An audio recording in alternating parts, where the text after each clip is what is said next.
Magandang hapon, Ma'am Marjorie. Yung isa niyong empleyado, palihim pala na tumatanggap nung mga payments. Opo, ang ginagawa po niya, nagpe-personal message po siya. As needed lang naman po yung personal message. Okay. Pero dapat lahat po ng transaction, lahat po ng discussion, nasa page po dapat namin, nasa messenger namin. Dapat alam mo, syempre, Dapat ganun. po alam po ng management po namin.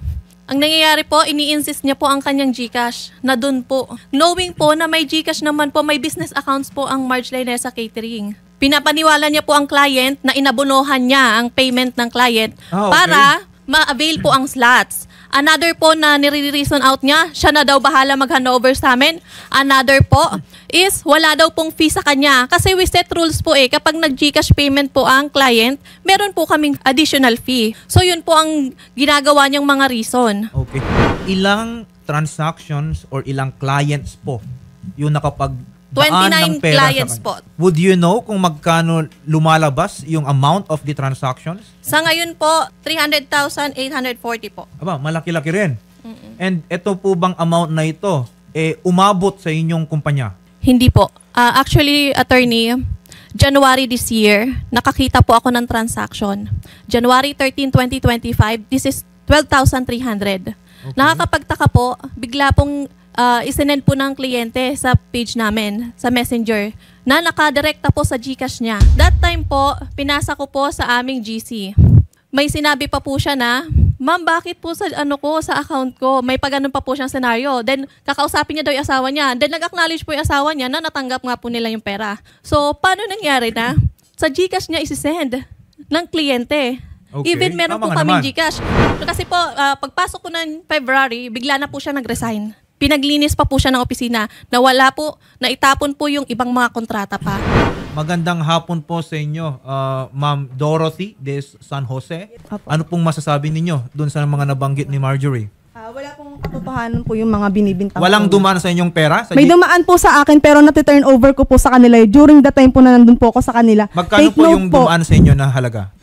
Random po kasi, random po. Bali po umabot yung, ng 300,000? Hindi po. Ang ano pa po niyan, pinopost niya po ako sa Facebook na scammer daw po ako, na sinabi daw po ng barangay. Nung tinanong ko po sa barangay, wala daw po sila sinabing ganun. Okay. Hindi, teka lang. I-limit lang muna natin dun sa issue na yung payments ng mga kliyente. Opo. Random po, hindi po umabot ng Bakit ganun. napunta sa inyo yung bayad ng kliyente? Yung nanay po niya Yung nanay may approval ni po niya. Miss Opo. Marjorie, Siya po kasi yung ang kasama ko nun sa nagsabi office. na pwedeng tumanggap yung GCash po ninyo. Opo. Okay. Wala po. Never in the history. Hindi lang siya ang naging secretary ng Marge Lainesa Catering. Okay, okay. So, ma'am, ang sinasabi po ninyo, kung meron man pong dumaan sa GCash po ninyo, lahat po yun na-turn over. Opo, kasi po hindi wala naman... kayong personal na, hindi kayo Wala nakinabang po, personally. hindi po. Magkano po lahat ng na-turn over nila? Hindi ko na, random po kasi siya, pero hindi po siya aabot ng ganong kalaki. Meron po kayong transaction or at least paper trail na i-turn over nyo po talaga? On cash po. Kasi po nag-aano po ako sa kanila. Parang ginagawa po nila akong tagabili po ng mga supply nila. Opo. Parang all around po kasi yung trabaho ko po sa kanila, doon po sa kanila. Hindi, ang tanong ko, ma'am, is meron ka bang On cash po. magpapatunay? Wala po. On cash po. Tapos po ang sisti po kasi dyan, meron din po akong katrabaho dati. Yung secretary po na pinalitan ko na pwede pong kumbaga siya po magpapatunay na may ganun Ipagpalagay po. natin, ha, Dorothy, na yung nanay ni Ma'am Marjorie ay inauthorize ka to receive all these Opo. payments through your GCash. Bakit pati yung kinakasama mo may nasendan? Ano po, ginagamit ko po kasi yun, dalawa po GCash account ko. Alam din po yun ng mother niya kasi nagsisend din po yun sa akin ng sahod po through GCash po, yung mother niya. Okay, ganito ha. Kasi ma'am, si Miss Marjorie, ang sinasabi is meron pa ring hindi nare-remit sa kanila. Ang narimit lang po yung nahuli ko. Magkano po yon? 12,300. Ang layo naman yan doon sa 300,000 na Andito po sinasabi lahat po ng ninyo. Ang party list na masasandalan. AXIS. Number 68 sa balota. Kasi nagsimula po tayo sa premise na meron po talaga kayong natanggap. Kasi Opo. mag-a-appear naman po yan dyan sa transaction history ng GCash. Opo.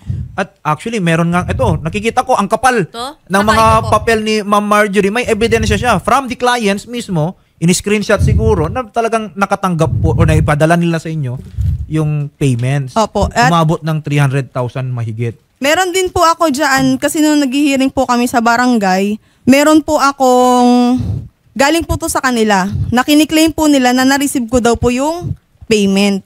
Tapos po, ang ginawa ko po, dinownload ko po yung transaction history sa GCash po. Okay. Ito po, sa kanila po to galing.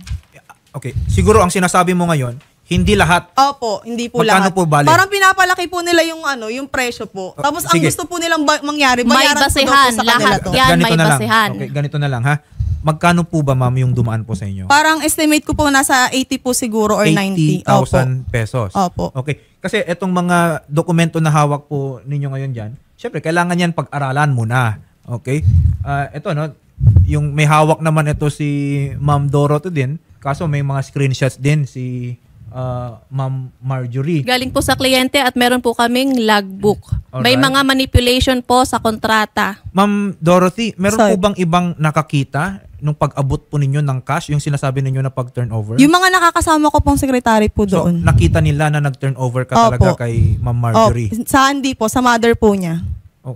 By the way, ma'am, no? Sino po ba yung may-ari nitong business ninyo? Ang mother ko po, si Mrs. Ferdeline Lainesa. At si Miss, yung inyo pong mother, ano pong sabi niya dito? Kasi siyempre, sinasabi ni Ma'am Dorothy, may authority pa pala siya from your mother. Anong sabi po ng nanay mo ninyo? Wala po, never in the history. Sa lahat ng mga naging secretary po ng Marge Lainesa Catering, hindi po kailangan dumaan sa mga personal GCash at kung kaninong GCash Okay. dahil mayroong sariling business account ang Marge. Alright. Tama nga naman, no? Kasi kung meron kang payment channel, yung inyong negosyo, di ba dapat doon talaga, doon sa, kumbaga, GCash ng inyong negosyo. Di ba? Nakapangalan nyo sa negosyo po ninyo mismo. Ang father ko po, Mariano Lainesa, sa kanyang GCash Ganito, po. ha? Siyempre, meron po kayong allegations, no? Opo. Ang sinasabi lang naman po kasi ni Ma'am Marjorie dito, may mga dumaan sa inyo na halaga na hindi dapat. Kung sinabi ang sasabihin po ninyo is, meron namang authority Opo. from the mother. Pagpalagay natin na may authority talaga. Okay? The question is, na-remit nyo po ba? Opo, kasi po natapos po yung event. Hindi po mag-start ang event nang hindi po fully paid yung kliyente, hindi po bayad. Kasi nire-review po nila yan daily po. Alright, ganito ha. Iba po kasi yung issue na fulfill ba nila yung obligation nila. Iba rin yung issue na natanggap ba nila yung bayad. Okay? At hindi po natin pwedeng sabihin na nai-remit ko yun kasi nagawa naman namin, napakain naman namin yung mga kliyente namin. Iba po yun. Iba pong issue yun. Okay? Ang sa amin lang ngayon dito, given na meron naman kayong mga dokumento, ma'am, kailangan po nating patunayan. Opo. Okay? Otherwise, ang nakikita ko dito, you receive yung mga payments na yan in trust. Ibig sabihin, yung mga kliyente, ipinadaan sa'yo at meron kang obligasyon na i-remit. Opo. Okay? Kung hindi nyo na i-remit po yan, meron din pong liability doon na criminal actually siya. Estafa po ang tawag po natin doon. I am not saying that you are guilty. Yes Kasi po. may mga dokumento ka dyan, wala lang tayong panahon na pag-aralan ang mga yan. Ang sinasabi ko lang is, eto yung mga kailangan yung patunayan kasi kung hindi, eto yung magiging consequence. Now, bibigyan namin kayo ng pagkakataon. Okay? Siguro, Shari, ang maganda rin dito, pagtugmain lang muna natin. No? Kung Inalatag natin. ito yung amount na in-screenshot ng kliyente. Sabi mo, ito yung na-remit ko. Kailangan natin ng ebidensya dyan para i-deduct na natin doon sa liability. At kung magkano yung kulang, yun ang kailangan nating pag-usapan. You have to pay if merong kulang. Sir Biledo, officer, i-refer po namin sa inyong tanggapan itong issue po ni na Ma'am Marjorie Lainesa, actually yung kanilang negosyo, at dito kay Dorothy de San Jose at kay Miko Teodoro. May hawak silang mga dokumento. Wala lang kami naging pagkakataon na ito'y pag-aralan, pero malinaw naman sa kanila kung ano dapat yung mga kailangan nilang patunayan. So, siguro sa inyong tanggapan, Sir Alejandro, let's study, and if we find out na merong liability, may naging pagkukulang, o di kaya may irregularidad na nangyari, tulungan din po natin paano natin malulusutan. Either they come up with a compromise agreement, babayaran, or depende sa option ni Ma'am Marjorie Lainesa, ma'am, baka pwede niya kayong tuluyan. Sir Alejandro Biledo, i-coordinate po namin sa inyo pong tanggapan. Sana ma-actionan din po natin. Makatulong tayo sa kanila. Sige po sir, gagawin po namin sa lahat ng mga makakaya namin sir para po malutas po yung Ayan. problema na yan sir. Apo. Sige po. Maraming salamat, sir. Ma'am Marjorie and Ma'am Dorothy and Sir Miko, sasamahan po kayo ng staff ni Senator Raffy sa tanggapan po nila Sergeant Biledo para ilatag niyo po doon lahat ng ebidensya po ninyo. Tutulong po kami, ma'am. Okay po. Salamat po at kausapin din po namin kayo sa kabilang studio.